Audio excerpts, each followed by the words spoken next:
इदम श्री सद्गुरुवे नमः। जन्म शताब्दी पुस्तक माला 68। राम का नाम ही नहीं, राम का काम भी। परम पूज्य गुरुदेव वंदे माँ की दिव्य ऊर्जा को अंतस में धारण करते हुए यही भाव प्रार्थना कि परम पूज्य गुरुदेव की, ऋषियों की, संतों की लेखनी, उनकी वाणी पूरे विश्व ब्रह्मांड में फैल जाए, सारे बैरियर्स को पार करती हुई हर मनुष्य, हर मानव के जीवन में, उनके हृदय में स्थापित हो जाए और सभी को निर्मल बनाए। परम पूज्य गुरुदेव हमें समझा रहे थे भगवान शुकदेव की कथा के माध्यम से कि देह भाव से मुक्त हुआ व्यक्ति कैसा होता है, परमहंस तत्व क्या होता है, और उसमें परमहंस तत्व जब हो जाता है तो आत्मा को स्त्री और पुरुष दिखाई नहीं पड़ता, नर और नारी दिखाई नहीं पड़ते, वो भेद समाप्त हो जाता है आत्मा का। और वो आत्मा फिर एकदम निर्लिप्त भाव में होती है और उसके भीतर से प्रेम की ऊर्जा, प्रेम की तरंगे बहने लगती हैं। और गुरुदेव हमें उसी स्तर पर ले जाना चाहते हैं ताकि हमारी वाणी में प्राण आए। हमें करना तो कॉपी पेस्ट ही है ना। परम पूज्य गुरुदेव की दिव्य लेखकों की, संतों की, ऋषियों की वाणी को ही उठाना है। उस वाणी को आधार बनाकर ही हमें गुरुदेव को, उनके ज्ञान को जन जन तक लेकर जाना है। ये हमारा सौभाग्य है। महाकाल तो पलक झपकाए तो सारा ज्ञान सबके भीतर डाउनलोड कर दे 1 मिनट में। महाकाल वो शक्ति है कि वो एक पलक झपकाएंगे और एक पलक झपकाकर जिन जिन लोगों को टारगेट कर लेंगे उनके भीतर सारा ज्ञान यूं ही अवतरण हो जाएगा, एकदम इंस्टेंट। लेकिन उसमें हमारा विकास रुक जाएगा। और इसलिए हमें ये सौभाग्य दिया जा रहा है। हमें क्या सौभाग्य दिया जा रहा है कि हम इस स्वाध्याय को करें, हम इस ज्ञान को पढ़ें, इसे जानें, इसे समझें, इसको फिर जन जन में फैलाएं। तो सभी से प्रार्थना रहेगी कि जो ऑडियोज आप सुन रहे हैं, अगर ये आपको कंट्रीब्यूट करते हैं तो इनको जन जन तक लेकर जाइए। वर्ड ऑफ माउथ, केवल फॉरवर्ड नहीं करना है कि लोगों को अपने ऑडियो फॉरवर्ड करें तो साथ में एक ऑडियो डाल दीजिए कि आपने ये किताब सुनी, इस किताब ने आपके जीवन में क्या परिवर्तन किया। और एक रिक्वेस्ट करिए गायत्री मंत्र के साथ, राम नाम के साथ, राधा नाम के साथ, कि आप भी सुनकर देखिए, निश्चित आपके जीवन में भी परिवर्तन आएगा। आपको अपनी हर समस्या का समाधान यहाँ पर मिल जाएगा। अगर आपके अंतःकरण को स्पर्श किया तो जन जन तक पहुंचाना ये भी ईश्वर का ही काम है। अब गुरुदेव इसी में कह रहे हैं कि व्यक्तित्व की प्रधानता होती है, मंत्र की प्रधानता नहीं। और उसका एग्जाम्पल है, मरा मरा मरा मरा किया तो राम प्राप्त हो गए।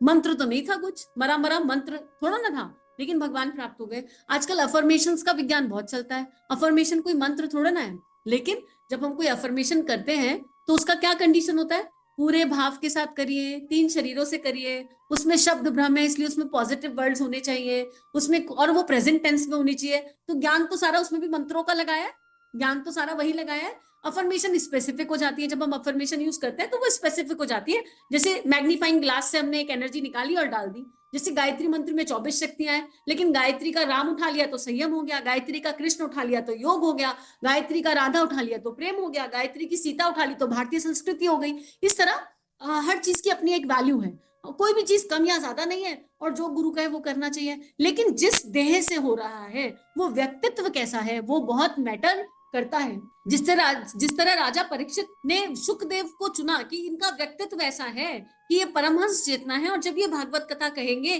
तो इनकी कही हुई कथा के साथ इनके व्यक्तित्व के अणु परमाणु आकर मुझ में मिल जाएंगे, इनके गुण आकर मेरी चेतना में एक हो जाएंगे और एक मर्जर होगा और मुझे वो परम पद प्राप्त हो जाएगा, जिस परम पद के लिए भगवान श्री कृष्ण ने मुझे डायरेक्शन दी है, जिस परम पद के लिए भगवान ने मुझे बताया है।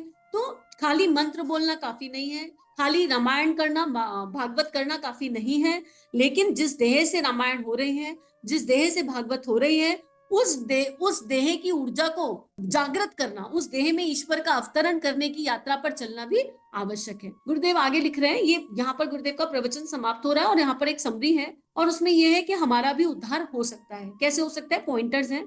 गुण कर्म स्वभाव की दृष्टि से, आचरण और चिंतन की दृष्टि से यदि मनुष्य उत्कृष्टता और आदर्शवादिता से अपने को सुसंपन्न कर ले तो उनके कषाय कलमशों की कालिमा हट सकती है। गुण कर्म स्वभाव, ये 3 चीजें पैरामीटर है। गुण क्या है, हमारे गुण क्या है, रजोगुण, सतोगुण, तमोगुण। और हमें ये देखना है कि हम जो भी कर रहे हैं हमें ये पता है, इनकी कैटेगरी हमें पता है कि गुस्सा तमोगुणी संस्कार है अगर, तो कौन सा रजोगुणी संस्कार है, कौन सा सतोगुणी संस्कार है, ये हमें पता है। तो गुण, और इन्हीं गुणों के आधार पर कर्म और आदतें बन जाती है। हम इन तीनों पर बारीक चेक रखें। फिर दृष्टि, हम जो सुन रहे हैं वो ही, हमारी जो दृष्टि है वो सब में दिव्यता देखे, हमारी जो दृष्टि है वो गुण ग्राहक हो जाए, सभी के अंदर प्रेम देखने लगे, सभी को प्रेम से देखने लगे। दृष्टि से आचरण, ये दृष्टि जो है, जब हम कहीं जा रहे हैं तो हमारी जो एनर्जी है, जो हमारे 5 सेंसेस हैं, वो हमारी जो अंदर की जो गुण कर्म स्वभाव है, जो हमारी अंदर की अवस्था है, उसको बाहर से दिखा दे इतना, और चिंतन हमारा दिव्यता पर जाकर टिक जाए। जब ये सब होगा तो क्या हो रहा है, हम पंच इंद्रियों से पॉजिटिविटी ले रहे हैं, और क्योंकि हम पॉजिटिविटी ले रहे हैं तो हमारे अंदर जो ब्लैक डॉट्स हैं, वो जो हम सबके अंदर ही होते हैं, हम इतनी सारी योनियों से होकर आए हैं, होते हुए आए हैं कि हमारे यहाँ हमारे अंदर सब कुछ है, सब कुछ, सारा काला हमारे अंदर भरा है, लेकिन हम इतना व्हाइट अंदर भर लेंगे, इतना व्हाइट अंदर भर लेंगे कि वो काला अपने आप साफ होने लगेगा। फिर उससे क्या होगा, अंतःकरण शुद्ध हो जाएगा, व्यक्तित्व शुद्ध हो जाएगा, हम स्वच्छ हो जाएंगे, गंगा के जैसे पवित्र हो जाएंगे, निर्मल हो जाएंगे।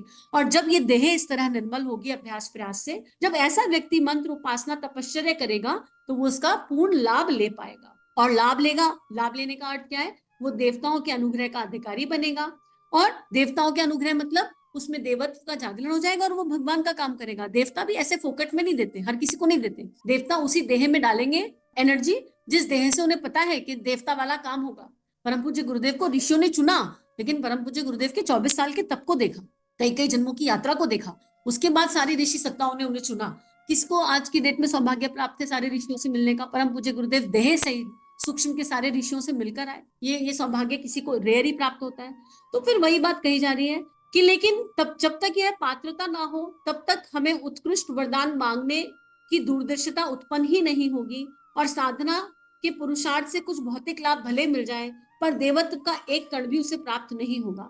क्यों? जब तक हमें ये बात समझ में नहीं आएगी, हम भगवान से कुछ भी मांगेंगे, कुछ भी। अभी थोड़े दिन पहले ध्यान के सत्र में एक ध्यान कर रहे थे, और गुरुदेव ने ऐसी लीला खेली कि कभी कोई मंत्र, कभी कोई मंत्र, कभी कोई मंत्र बोलने लगे, और बात ये हो गई कि अब आगे सारे भगवान मांग लो, जिसे जो मांगना है। राम भी हो गया, राधा भी हो गया, गायत्री भी हो गया, दुर्गा भी हो गया, काली भी हो गया।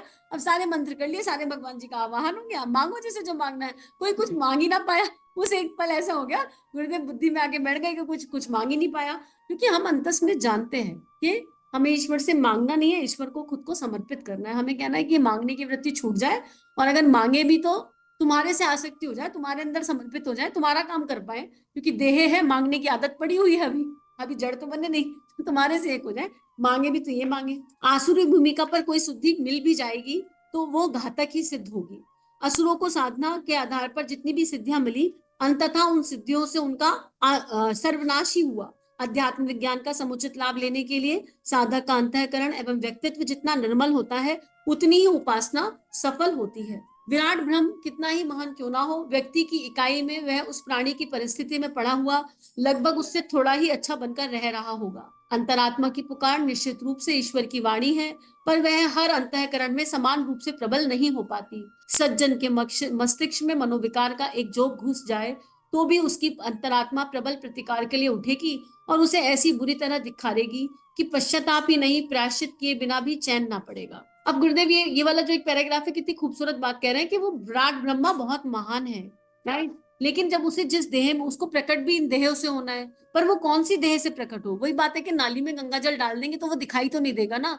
तो ये जो अंतःकरण है, इसका नीट एंड क्लीन होना बहुत इंपॉर्टेंट है, बहुत महत्वपूर्ण है, ताकि वो ईश्वर पूर्ण रूपेण प्रकट हो सके, क्योंकि वो प्रकट होना चाहता है। अब जो सज्जन है, जो अच्छे हैं, ये जो रोना आता है अपने कुविकारों को देखकर, ये सज्जनता की मनोभूमि पर आता है, दिव्यता की मनोभूमि पर आता है कि हमने कुछ गलत कर दिया, कुछ अनुचित कर दिया, तो मन रोने लगता है, विकल हो जाता है। 4 दिन साधना छूटी तो ये बड़ी कृपा है, लेकिन हम इसमें हीनता में ना चले जाएं। इसमें एक बैलेंस बनाने की आवश्यकता है, और प्रायश्चित क्या होगा वो सोचें, और तब तक करें जब तक कि सुधार ना हो जाए। इसके विपरीत जो कोई दूसरा निरंतर क्रूर कर्म ही करता है, उसकी अंतरात्मा यदा कदा ही बहुत हल्का प्रतिवाद करती है। वह व्यक्ति उस आत्मा की आवाज को बहुत सरलता से उपेक्षित कर देता है।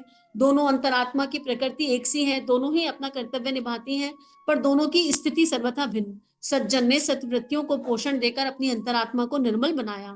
उसकी प्रबलता कभी श्राप वरदान के चमत्कार भी प्रस्तुत कर सकती है, पर दूसरे ने अपनी अंतरात्मा को निरंतर पददलित रखकर, उसे भूखा रखकर दुर्बल बना दिया। वह ना तो प्रबल प्रतिरोध कर पाता, ना कभी उसे ईश्वर की पुकार आदि की जाए तो कुछ प्रतिफल निकल सकता।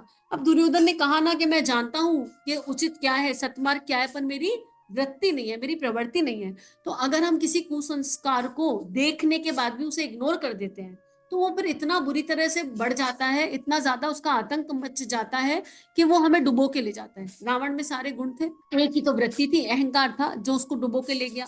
तो हमें ये बारीक चेक रखना होगा कि कोई भी ऐसा विकार जो हमें दिखाई दे जाए, वो वृक्ष ना बनने पाए, उसको वहीं के वहीं साधना की दृष्टि से, उपासना के माध्यम से, शरणागति के भाव से वहीं के वहीं खत्म करना है। नहीं तो वो ही एक विकार इतना बढ़ जाएगा, इतना बढ़ जाएगा कि हमें कब हमारी यात्रा पूरी की पूरी डगमगा जाएगी, हमें पता नहीं चलेगा। पहली बार झूठ बोला ना, और उस समय अंतरात्मा ने कहा कि ये गलत बात है, तो उसी समय सतर्क हो जाओ कि ये गलत था, अब दोबारा नहीं बोलना, नहीं तो झूठ बोलने के लूप में फंस जाएंगे। गुरुदेव यही लिख रहे हैं, सर्वव्यापी साक्षी दृष्टा नियंता कर्ता सचित आनंद आदि विभूतियों से संपन्न विराट ब्रह्मा है। देव शक्तियां भी अपनी सीमित परिधि के अनुरूप निखिल ब्रह्मांड में संव्याप्त और निर्धारित प्रयोजनों में तत्पर है। उन विराट सत्ताओं की उपासना संभव नहीं।